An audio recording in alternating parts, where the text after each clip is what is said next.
খলিফাতুল মুসলিমিন আমিরুল মুমিনিন হযরত ওমর ফারুক রাদিয়াল্লাহু তাআলা আনহু মানুষের কাছাকাছি কেমনে পৌঁছে গেলেন? গভীর রাত্রে যখন মানুষের খবর নেওয়ার জন্য ঘর থেকে বের হলেন, একজন রাষ্ট্রের খলিফা, অর্ধ জাহানের প্রেসিডেন্ট হযরত ওমর ঘর থেকে বের হয়েছেন। গভীর রজনীতে রাস্তায় গিয়ে দেখেন এক যুবক হাতের মধ্যে একটা ব্যাগ নিয়ে দ্রুত গতিতে হেঁটে যায়। খলিফাতুল মুসলিমিন আমিরুল মুমিনিন বলছেন, যুবককে তুমি দাঁড়িয়ে যাও, গভীর রজনীতে তোমার হাতে কিসের ব্যাগ নিয়ে তুমি তাড়াতাড়ি হাঁটো। যুবক চিন্তা করে দেখল, পিছন দিকে তাকিয়ে দেখেছে উনি তো মুসলিম রাষ্ট্রের খলিফা হযরত ওমর, তার হাত থেকে বেঁচে থাকবার কোনো সুযোগ নাই, বেঁচে যাওয়ার সুযোগ নাই। যুবক ধরা পড়ে গিয়েছে। এই মাত্র যুবক 2 বোতল মদ কিনেছে, 2 বোতল মদ কিনেছে, বাড়িতে নিয়ে যাবে, আড্ডা মেরে বন্ধু বান্ধবদেরকে নিয়ে মদ পান করবে। ওমরের হাতে ধরা পড়ে গিয়েছে। ওমরকে না বুঝাইয়া যাওয়া যাবে না। ওমর ডাক দিয়ে বলছেন, যুবক রে তুমি দাঁড়িয়ে যাও, আমি দেখতে চাই কে নিয়ে যাও। যুবক দাঁড়িয়ে গিয়েছে, ডাক দিয়ে বলছে, খলিফাতুল মুসলিমিন আমিরুল মুমিনিন, আমি সাধারণ একজন নাগরিক, আমার বোন অসুস্থ, জ্বর হয়েছে, কিছুই খেতে পারে না। বাবা 2 বোতল দুধ দিয়ে পাঠিয়েছেন, গরম দুধ, আমি দুধ নিয়ে বোনের বাড়িতে যাই, এই জন্য রাত্রবেলা বের হয়েছে। ওমর তো ছেড়ে দেওয়ার মানুষ না, ওমর চাইলেও ছেড়ে দিতে পারেন না। ওমর ডাক দিয়ে বলছেন, আমাকে দুধের বোতলটা দেখাও। সুবহানাল্লাহ নাই? এবার যুবক চিন্তায় পড়ে গিয়েছে, করলাম কি? একে তো মদ, তা আবার বলছি দুধ, ভুল করছে কয়টা? সবাই বলেন। ওমর কি আমাদের মতো কেউ? নরম মানুষ? গরম? সাধারণ গরম? হ্যাঁ, যে কিছু বললেই তার তরবারি খোলা হয়ে যায়, কিছু বললেই কোনো কথা নাই, কথার আগের কথা হইল উল্টা হলেই মাথা আলাদা। কথায় কথা চলে আসছে, 1 মিনিটে বলি, ঘটনা বলবো না। একজন ব্যক্তি তো গিয়েছিল রাসূলের কাছে বিচার চাওয়ার জন্য, রাসূল বিচার করে ইহুদির পক্ষে রায় দিয়েছিলেন। মুসলমান মুনাফিক বলছে, আমি গিয়েছিলাম মুহাম্মদের কাছে, উদ্দেশ্য ছিল আমার পক্ষে রায়টা দিবেন, তিনি ইহুদির পক্ষে রায় দিলেন। কথা শুনে হযরত ওমরের কাছে গিয়ে বলছে, ওমর আমি তোমার দরবারে এসেছি, নজরে সানি করাতে চাই, দ্বিতীয়বার বিচার করাতে চাই। কেন? কার কাছে গিয়েছিলে? রাসূল পাকের কাছে গিয়েছিলাম, তিনি সব কথা শুনলেন, আমার পক্ষে রায় না দিয়ে ওই ইহুদি বেচারার পক্ষে রায় দিলেন। অথচ আমি মুসলিম, আমি নামাজ পড়ি, আমি যুদ্ধের ময়দানে কত কিছু দান খয়রাত করি, সাদাকা করি, আমার পক্ষে রায়টা রাসূল না দিয়ে ইহুদির পক্ষে দিলেন। নজরে সানি করতে এসেছি তোমার কাছে, তুমি আমাকে এই বিচারটাকে দ্বিতীয়বার করে দাও। ওমর বলেন, দাঁড়াও, আসতেছি। কি বললেন?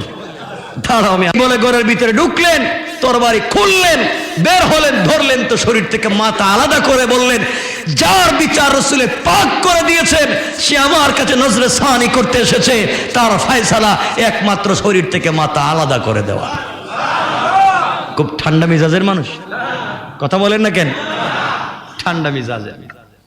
এই হযরত ওমর ধরছেন এই যুবকটারে, বলছেন, বাইর কর, কি আছে? বলছে, ওমর এটার ভিতরে দুধ। তিনি বলছেন, বাইর কর। এখন পড়ছে বিপদে, তাহলে তো শরীর থেকে মাথা নিয়ে আর যাইতে পারবে না। একে তো মদ, তাও বলছে দুধ। মিথ্যা হইছে কয়টা?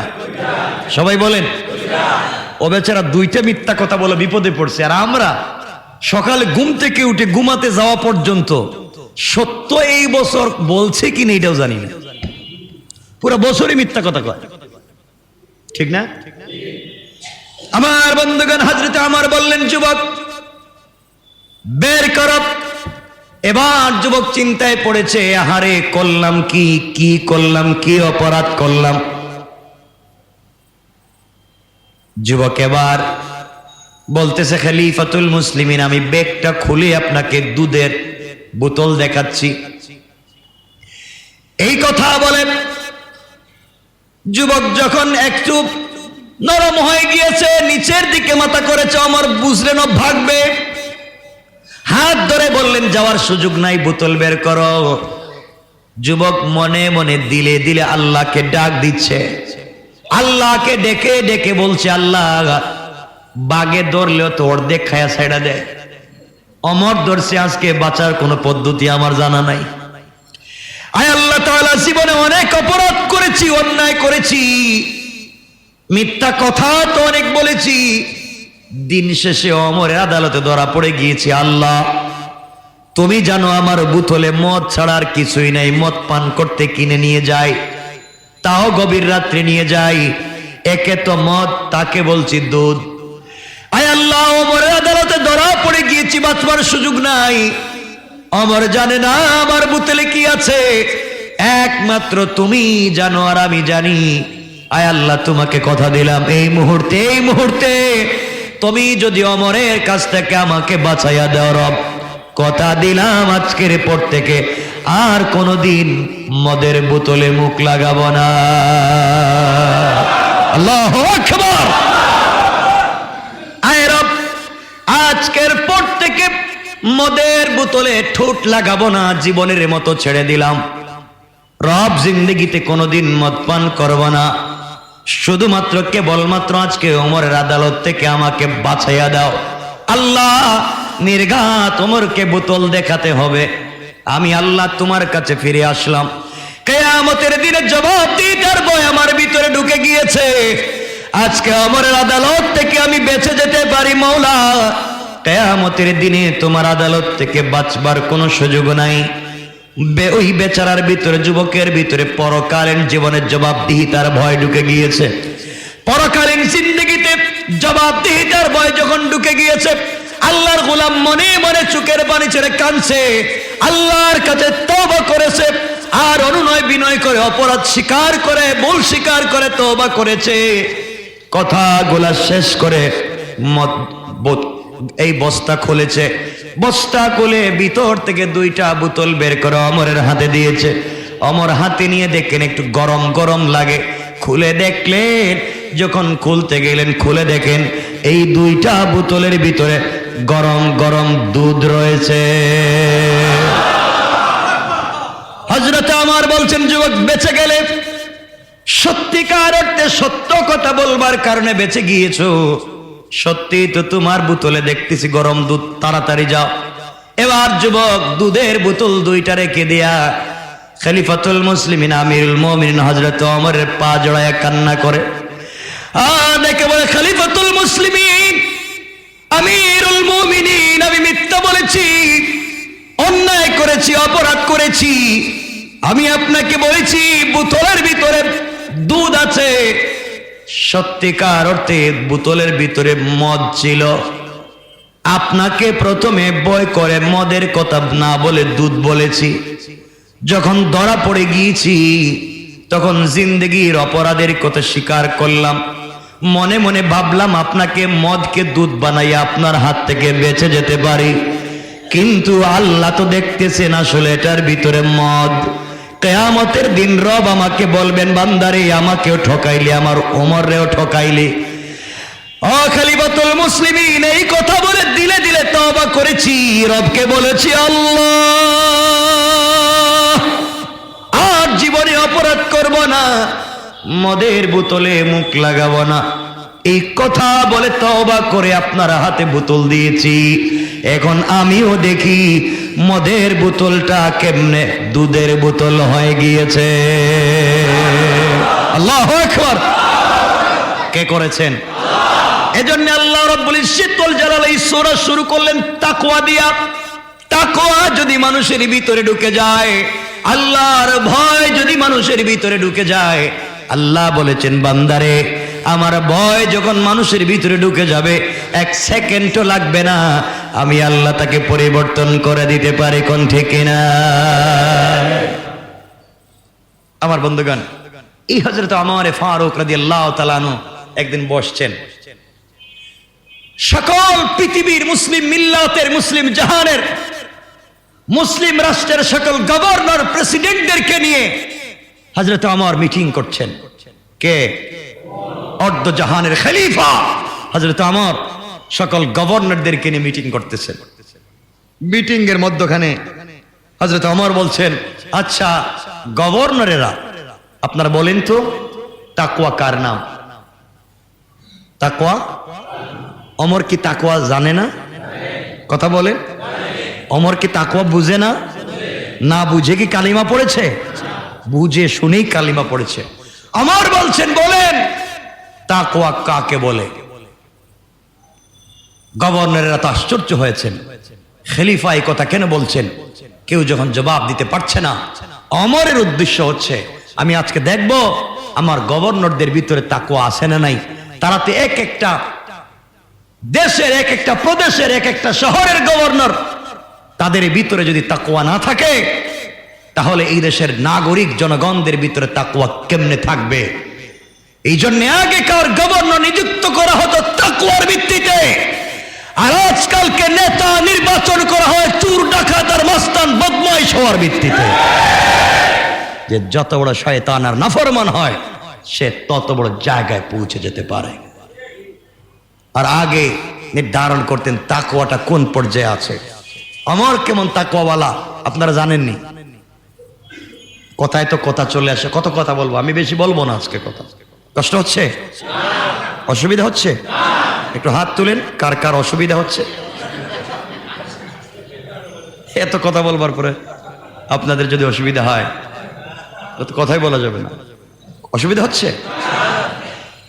কথায় কথা চলে আসে, অনেক কথা। ওমরের তাকওয়া কেমন ছিল? আল্লামা জুলফিকার নকশবন্দি খুতবাতে জুলফিকারে নিয়ে এসেছেন। আমি হয়তো বলেছি আপনাদেরকে, অবশ্যই বলেছি অনেকবার, ওমরের তাকওয়া কেমন ছিল। রাতে পাবলিক কি স্বপ্ন দেখে ওমর তা জানে। সুবহানাল্লাহ বললেন না?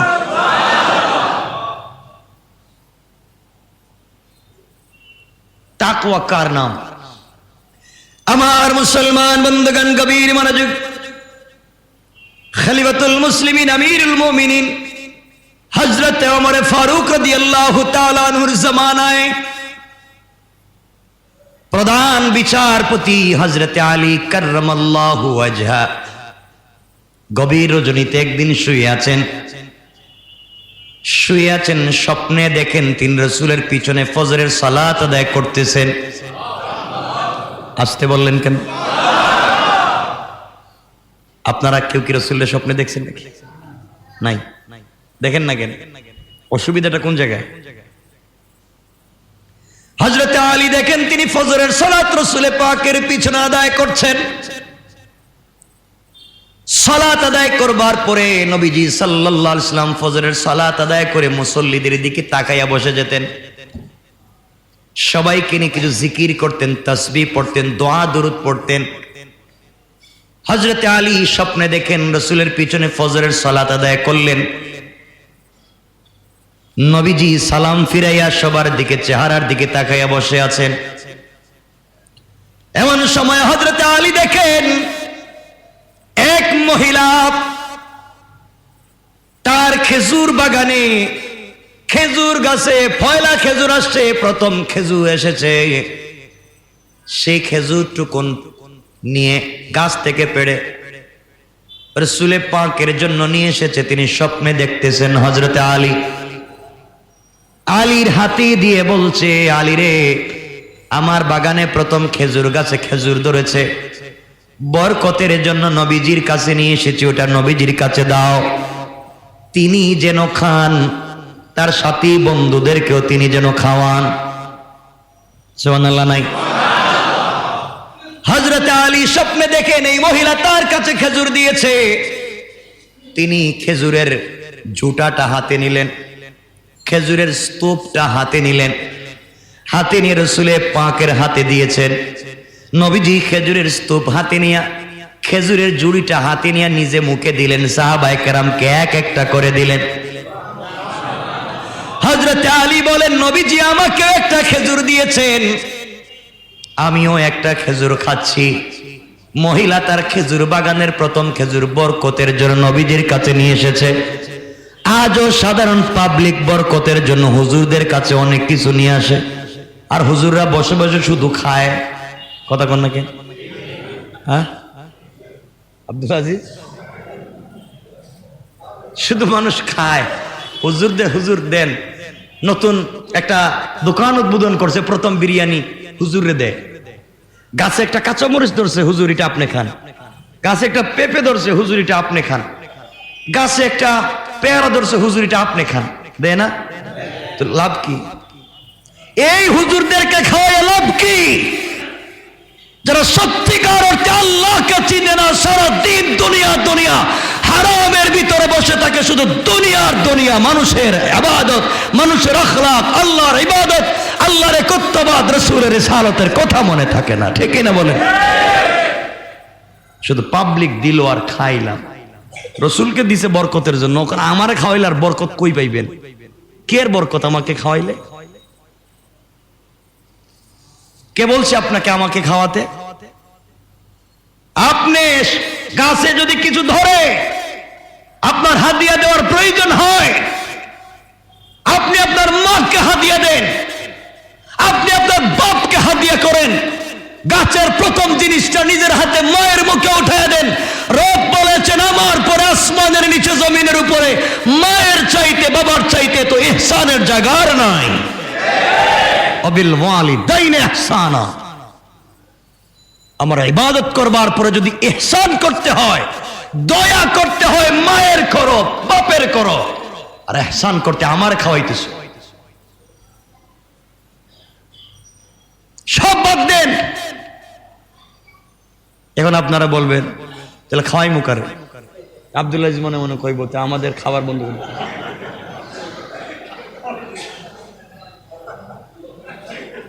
ঠিক আছে, আব্দুল্লাহ যেমনি মুটো হয়ে গেছে, এজন্য বলছি শোনেন, যেই জায়গা দিবেন ওই জায়গা দিতে পারছেন না, ভুল পথে চলছেন, জিন্দেগি নষ্ট করছেন। আমি তো আমার কথাটুকুনি তো বলছি। এজন্য আল্লাহকে ওয়াস্তে ভালো কথা বুঝেন, বুজুর্গদের কাছে যাবেন, এটা আলেমুল আমাদের কাছে মিশবেন, এটার অর্থ এটা নয় যে আপনার মা বাপকে অ্যাভয়েড করে, মা বাপকে বাদ দিয়া কোন পীর, কোন বাবা, কোন ওয়ালি, গৌস, কুতুব তোমাকে জান্নাতে নিতে পারবে না। আগে ওই জায়গাটা ঠিক করে আসো।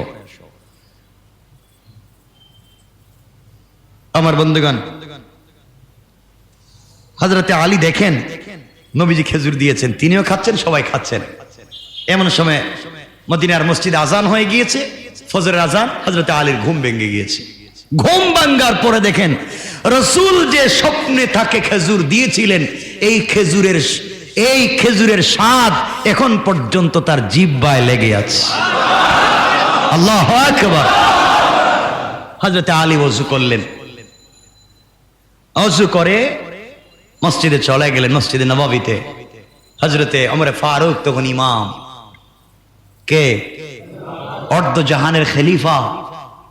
তিনি খলিফা, প্রেসিডেন্ট, যুদ্ধের ময়দানের সেনাপতি, আবার মসজিদের ইমামও, আবার মদিনার বাজারের ব্যবসায়ী সমিতির সভাপতি, সব একজন। সুবহানাল্লাহ।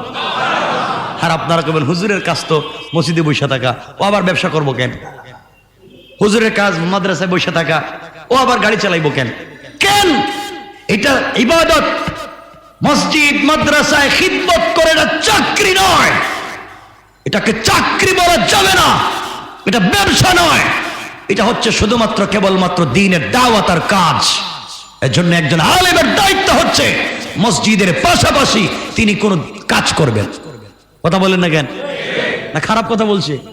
বাংলাদেশে তো ফিরি ফিরি খাচ্ছেন, যান না একটু ইউরোপ আমেরিকায়, দেখবেন হুজুর সালাম ফিরিয়েই ব্যবসা করতে দোকানে বসে গেছে। নাই, সৌদি আরবেই যান, হুজুর নামাজ শেষ দোকানদারি করতেছে। আর আমাদের দেশে যদি সালাম ফিরাইয়া হুজুর দোকানে বসে খাইছে, এর পিছনে নামাজই হইতো না, ফতোয়া একটা দিয়ে দিবে।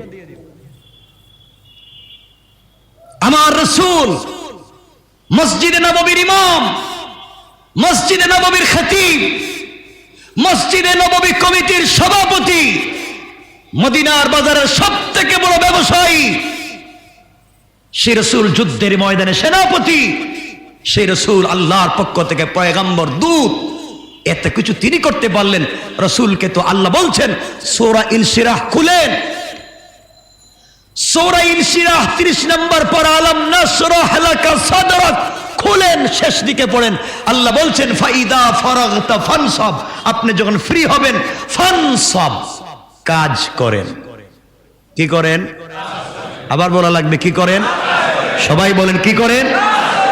আল্লাহ বলছেন কাজ করেন, আর আপনি কি করেন? হ্যাঁ, আল্লাহ বলছেন কোরআনে কারিমে ফজরের সালাত শেষ করো আর জমিনে হালাল রিজিকের জন্য বের হয়ে যাও, তালাশ করো হালাল রিজিক। আর আমি হুজুর আর আপনি হুজুরে ফজর নামাজ পড়ে খুঁজতেছি কার বাড়িতে খতম আছে। এগুলো কি ব্যবসা? নামাজ শেষ হয়েছে, ব্যবসা শুরু করেন, দোকানদারি করেন, ছাগল রাখেন, কৃষি কাজ করেন, গাড়ি চালান। একজন হুজুর ফজরের পর থেকে জোহর পর্যন্ত সিএনজি চালাইলে তো 1000 টাকা রোজগার করতে পারে। কথা কন না কেন? না পারে না? 1000 টাকা পায়। 1000 টাকা হলে মাসে 30,000 টাকা। হ্যাঁ, কেন আরেকজনের কাছে হাত পাতা লাগবে? আমার কথা খুব কষ্ট পাচ্ছেন মনে হয়? পাইলে কি আর না পাইলে কি? আমি তো সবসময় বলতেছি শুধু আপনাদের জন্য, আমাদের জন্য, সকলের জন্য। দিনটাকে বুঝেন। সাধারণ মানুষ দোকানদারি যদি করতে পারে, চার ব্যবসা করতে পারে, রিক্সা চালাইতে পারে, তা আমরা পারবো না? কিছু কানা পারবো? আপনার আলেমদের লজ্জা হওয়া দরকার যে একজন ইংলিশ টিচার মাসে 15 দিন, ও কোন টিচার সপ্তাহে 3 দিন ক্লাস করায়, সে প্রাইভেট, তাকে 5,000 10,000 টাকা দেয়, 40 মিনিট 45 মিনিট ধরে পড়ায়। আর আপনি 30 দিনের 30 দিন পড়ান, তাও 3 ঘন্টা পরে পড়ান, হ্যাঁ পায় 5,000 আর আপনি পান 250 টাকা। কথা কোনটা কেন? কেন এটা হচ্ছে? আপনাকে আমাকে চিনতে হবে, নচেৎ সমাজ নষ্ট হয়ে যাবে। এজন্য রাসূল বলেছেন, কোরআনে কারিমে তো আল্লাহ বলছেন, কোরআনে কারিমের 4 নম্বর পারা প্রথম আয়াতেই তো আল্লাহ বলছেন লান তানালুল বিররা হাত্তা তুনফিকু মিম্মা তুহিব্বুন, তোমরা ততক্ষণ পর্যন্ত আমার প্রিয় হতে পারবে না যতক্ষণ পর্যন্ত তোমরা মিম্মা তুহিব্বুন, তোমরা আমার রাস্তায় তোমাদের প্রিয় জিনিসকে দান না করবে। এখন দান করতে হলে, সাদাকা করতে হলে সম্পদ থাকা লাগবে না না থাকলে দেওয়া যাবে? কথা বলেন। তে থাকা লাগবে, কেমনে দিবেন? থাকা তো লাগবে।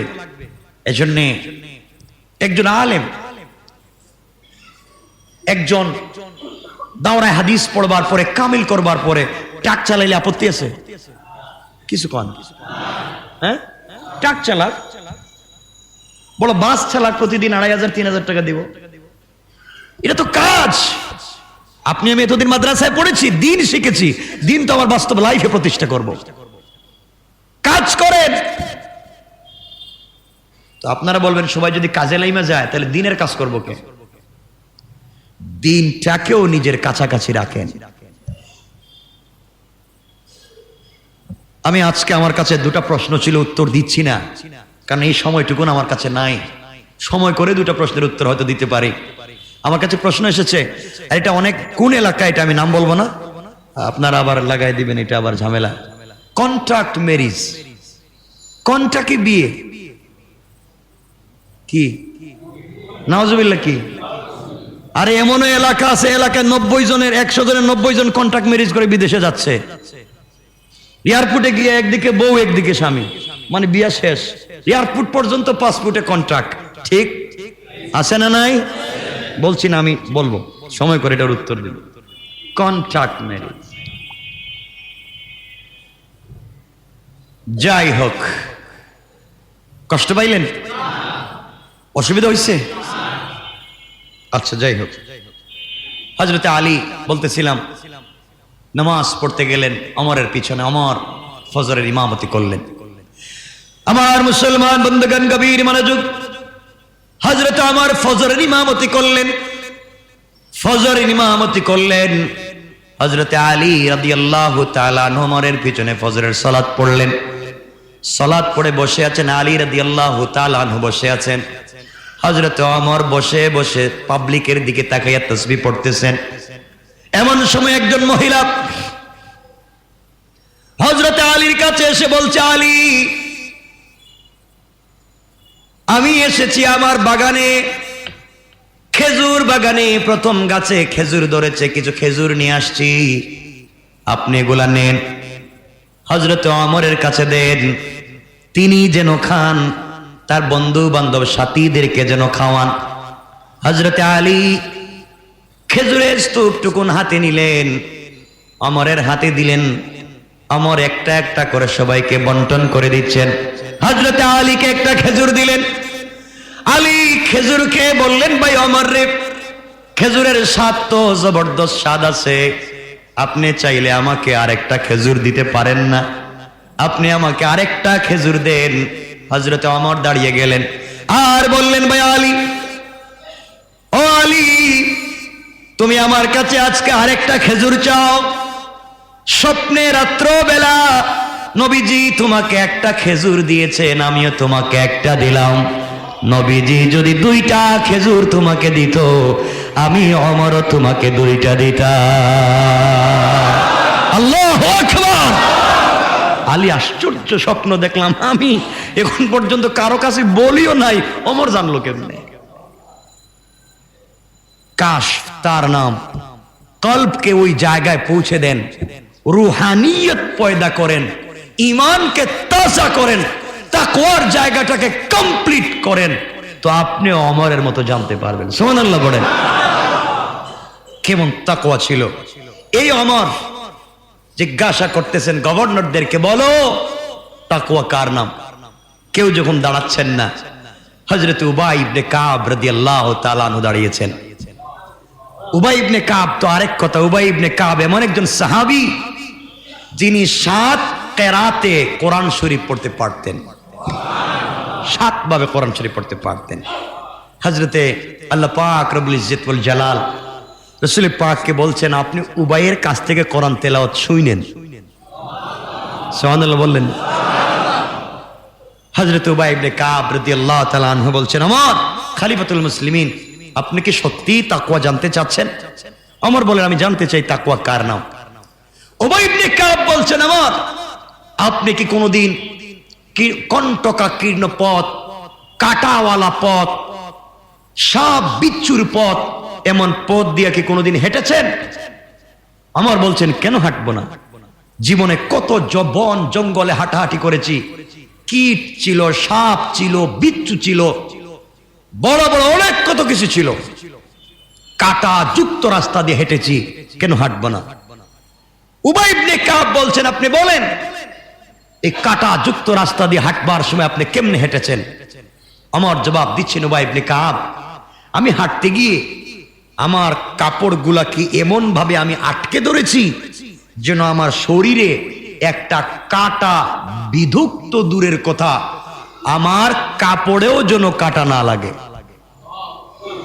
আমি তো সচেতনতার ভিত্তিতে পা ফেলেছি যেন কোনো বিচ্ছুর উপরে পা পড়ে না যায়, এর মাধ্যমে সচেতনতার মাধ্যমে আমি আমাকে হেফাজত করেছি, আমার কাপড়গুলাকে হেফাজত করেছি। উবাই ইবনে কাব বললেন, তার নামই তাকওয়া। ওমর বললেন, বুঝায় দেন। উবাই ইবনে কাব বলছেন, আমিরুল মুমিনিন, দুনিয়ার জমিনে শিরকের কাঁটায় ভরা, বিদআতের কাঁটায় ভরা, কুফুরের কাঁটায় ভরা, শয়তানি, নাফরমানি, সুদ, ঘুষ, জেনা, বেবিচার, বদমাইশির কাঁটায় ভরা, গোটা জমিন ফিতনায় ভরা। এই ফিতনা যুক্ত সমাজে ঈমান নিয়ে সচেতনতার ভিত্তিতে আপনাকে আমাকে এমন ভাবে চলতে হবে যেন শিরকের কাঁটা না ঢুকে, যেন বিদআতের কাঁটা না ঢুকে, কুফরির কাঁটা না ঢুকে, সুদ ঘুষের কাঁটা না ঢুকে। এইভাবে নিজের কলব, নিজের বডিকে এমন করে জমায়া রাখতে হবে কোনো অন্যায় কাঁটা যেন না ঢুকে। এইভাবে যারা সমাজের ভিতরে চলতে পারে, সমাজে অন্যায় থাকবার পরে অন্যায়ের মধ্যেও চলাফেরা করে, এরপরও তার শরীরে কাদা লাগে না, তার নামই হলো তাকওয়া। সুবহানাল্লাহ বলেন। সহজ ভাষা, ওই যে বাইম মাছ, বাইম মাছ চিনেন না মনে? আর কি মাছ চিনেন? গুত্তুম মাছ চিনেননি? একজনও চিনেন না মনে? চিনেন তো, খান এটা ভালো জিনিস। বাইম মাছ ও কোথায় থাকে? কোথায়? কাদা লাগে? কাদা লাগে না, থাকি কাদার ভিতরে। তো বাইরের জগৎ তখন তো পরিষ্কারই থাকে। উবাই ইবনে কাব বুঝাচ্ছেন, গোটা সমাজ যদি বিদআতে ভরে যায়, গোটা সমাজ যদি শিরক আর মুনাফিকতে ভরে যায়, আপনি এই সমাজে থেকেও পূর্ণাঙ্গ ঈমান নিয়ে যদি মরতে পারেন, তার নামই হচ্ছে তাকওয়া। পড়েন সুবহানাল্লাহ। আমি বুঝাইতে পারলাম? আল্লাহ পাক বলছেন, এই জন্যই সূরা শুরু করেছেন, ইয়া আইয়ুহান নাস উত্তাকু, ও মানব সমাজ, আল্লাহকে ভয় করো, তাকওয়া অর্জন করো। এই একটা শব্দের আজকের আলোচনা, আর লম্বা করতে চাই না। রব বুঝাতে চান, আমাকে ভয় করো। তাকওয়া তিন প্রকার। ইত্তাকু যে আল্লাহ বলে, তাকওয়া তিন প্রকার। আজ লম্বা আলোচনার দিকে যাব না, এই শব্দ এক আরো লম্বা সময় চলে যাবে, সংক্ষেপ করে দেই। এক নাম্বার তাকওয়ার প্রথম নাম্বার স্তর হলো কুফরি ছেড়ে দিয়া, কুফরি ছেড়ে দিয়া, শিরিক ছেড়ে দিয়া, কালিমা পড়ে যারা ইসলাম কবুল করে, তার প্রথম দরজার তাকওয়া, প্রথম প্রকারের মুত্তাকি যারা কুফরি ছেড়ে দিয়া মাত্র কালিমা অর্জন করেছে, কালিমা পড়েছে। দুই নম্বরের মুত্তাকি হলো তারা যারা ঈমান আনবার পরে সমাজে চলতে গিয়ে সগীরা কবিরা শিরিক বিদআত থেকে নিজেকে বাঁচায় রাখে। এরা হলো দুই নম্বরের মুত্তাকি, দ্বিতীয় পর্যায়ের মুত্তাকি। চূড়ান্ত পর্যায়ের মুত্তাকি হলো তারা যারা 24টা ঘন্টা আল্লাহ আল্লাহ বলা থেকে যত জিনিস বাধা প্রদান করে, আল্লাহর নামকে যেই জিনিসগুলা মাথা থেকে বলিয়ে দেয়, ওই সমস্ত জিনিস ছেড়ে দিয়া 24টা ঘন্টা ব্যবসা করে আল্লাহর নাম মনে রাখে, দুনিয়ার কাজে থাকে আল্লাহর নাম মনে রাখে, ড্রাইভিং করে আল্লাহর নাম মনে রাখে, রিক্সা চালায় আল্লাহর নাম মনে রাখে, সুইপারের কাজ করে আল্লাহর নাম মনে রাখে, কৃষি কাজ করে আল্লাহর নাম মনে রাখে। 24টা ঘন্টা আল্লাহর নাম তার জবান থেকে যায় না। এটা হলো চূড়ান্ত পর্যায়ের মুত্তাকি। আর আল্লাহ বলছেন, এই মুত্তাকি সম্পর্কে আল্লাহ বললেন, ইন্না আকরামাকুম ইনদাল্লাহি আতকাকুম। আল্লাহ রাব্বুল ইজ্জত ওয়াল জালাল বললেন, ওই পর্যায়ের মুত্তাকি তাকওয়াওয়ালা যারা হয়ে যায়, তারা ইন্তেকাল করতে দেরি হবে, আমি আল্লাহর জিম্মাদারিতে জান্নাতে যেতে 1 মিনিটও দেরি হবে না। কোন সুবহানাল্লাহ। সুতরাং আমরা পারবো তো ইনশাআল্লাহ। আল্লাহ পাক এই তাকওয়া বুঝাবার জন্য, যেটা আইন দিয়ে হয় না, প্রশাসন দিয়ে হয় না, কারণ প্রশাসন পিটায়। তো কথা আরেকটা চলে আসছে, 1 মিনিটে বইলা দিই। দুই বন্ধু, কয় বন্ধু? দুই বন্ধু।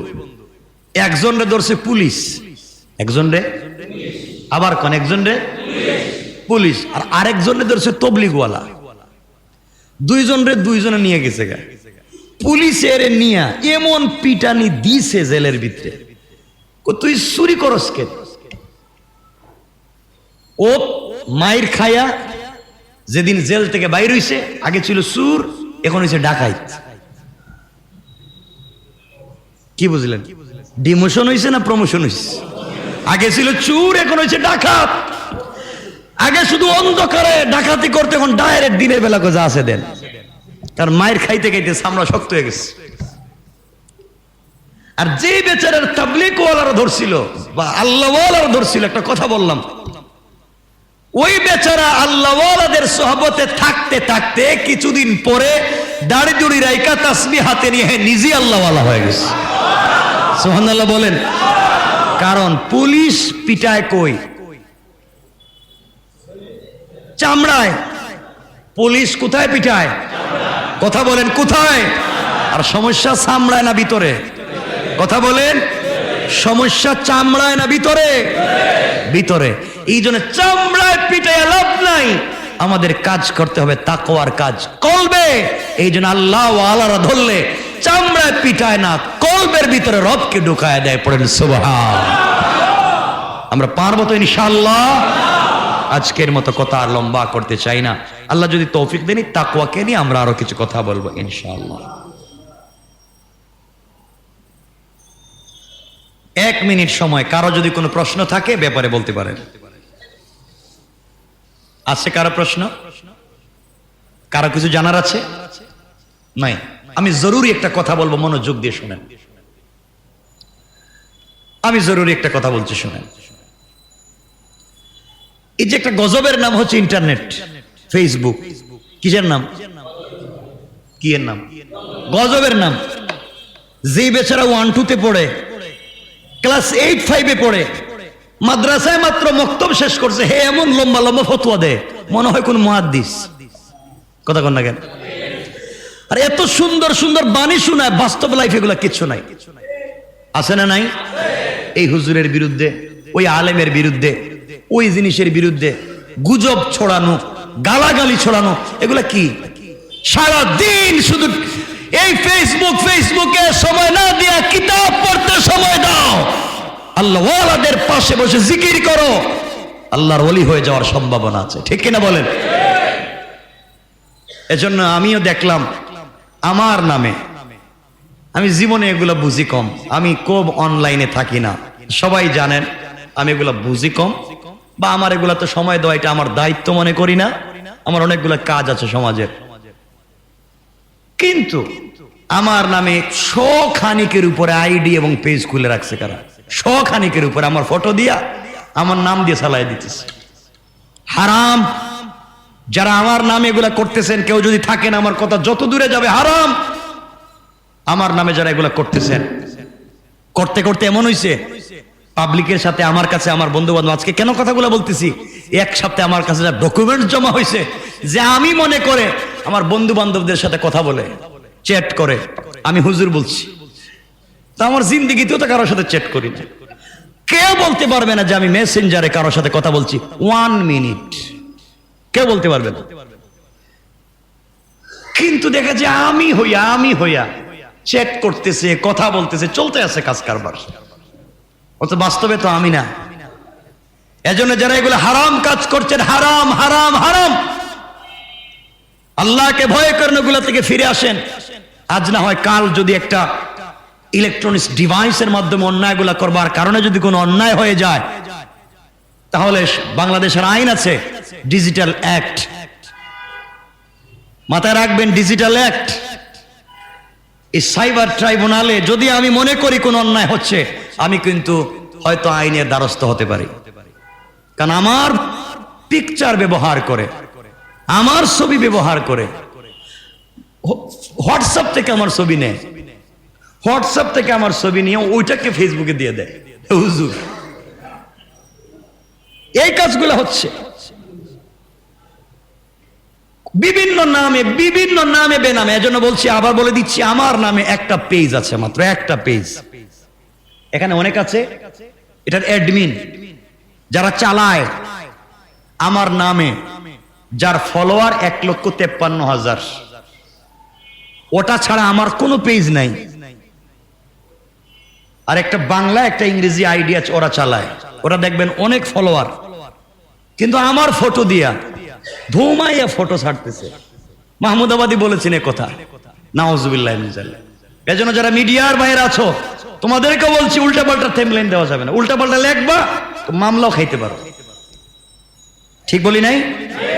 এগুলো নিয়ে বিপদে ফালায় লাভ নাই, আমার আর বহুত বিপদ উপর দিয়ে গেছে। এজন্য বলছি, আপনারা আমার নামে যদি কেউ আপনাদের কাছে কিছু চায়, আগে দেখবেন ওটা আমি নি, কারণ আমি মেসেঞ্জারে চ্যাট করি না। 1 নম্বর, আমার সাথে কথা বলতে হলে সরাসরি হোয়াটসঅ্যাপে নক দিবেন। হোয়াটসঅ্যাপ আমি হয়তো কথা বলতে পারি, এছাড়া মেসেঞ্জারে কথা বলি না। এগুলো আমার সাথে কেন করা হয়? এজন্য বলছি, আমি হয়তো এটা লাইভে বলতে পারি যে আমার নামে যেগুলো আছে সব ভুয়া, আমার ফটো দিয়া আইডি চালানো হচ্ছে, এগুলো সব ভুয়া। সব কি বলেন না? বিভিন্ন আইডি খুলে আমার ফটো ছাড়া হচ্ছে। ইভেন কথা বলতে বলতে এমন জায়গায় কথা বলতেছে, ও আমার ভাই, ও আমার ফ্যামিলি, ও আমার বন্ধু, তারে বলতেছে আমি বলতেছি, ও আমার কাছে বসা। যার সাথে চ্যাট করতেছে বলতেছে আমি হুজুর বলতেছি, হুজুর তো আমি কাছে বসা। কোন হুজুর এখানে মেসেজ দিচ্ছে? যারে মেসেজ দিয়ে বলছে আমি মাহমুদাবাদী, বলছি মাহমুদাবাদী তোর কাছেই বসে রইছে, হে বলতেছে এটা আবার কোন মাহমুদাবাদী? চিন্তা করতেছেন কি ঘটতেছে? আমি কষ্টে কথাগুলো বলতেছি।